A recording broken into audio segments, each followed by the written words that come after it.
Forgive me, Allah. بسم اللہ الرحمن الرحیم۔ وضو کے اندر 4 فرائض ہیں، 13 سنتیں ہیں۔ یہ دین کا پریپ KG ہے۔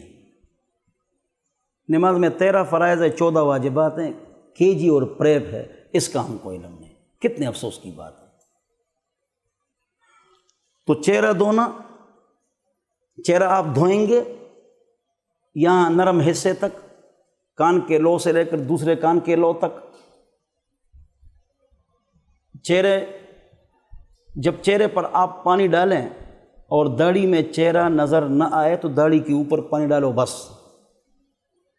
اور اگر چہرہ نظر آتا ہے داڑھی میں، گھنی نہیں ہے، تو پانی جڑوں تک پہنچانا لازم ہے، اور پہنچ جاتا ہے بار بار پانی مت ڈالو، پہنچ جاتا ہے۔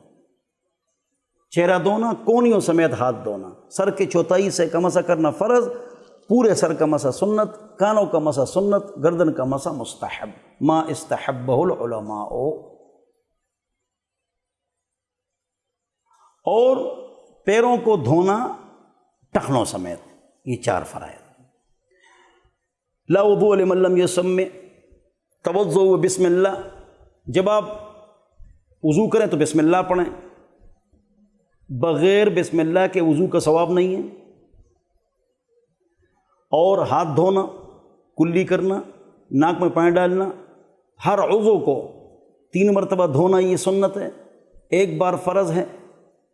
اور داڑھی کا خلال کرنا، انگلیوں کا خلال کرنا، پیر کی انگلیوں کا خلال کرنا، مسواک کا اہتمام کرنا، پورے سر کا مسح کرنا، کانوں کا مسح کرنا۔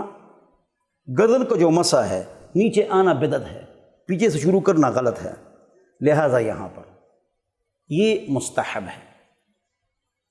اس کے دلائل ہیں، دلائل کی جو طاقت ہے اس کی بنا پر یہ مستحب ہے۔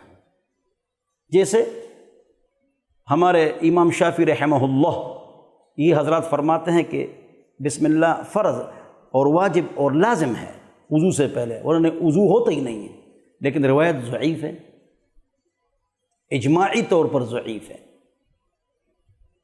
کیوں؟ یہ ایک متواتر عمل ہے، اس لیے ایک فرض، واجب اور سنت حقیقی ہوتا ہے، ایک اجتہادی ہوتا ہے، یہ الگ موضوع ہے۔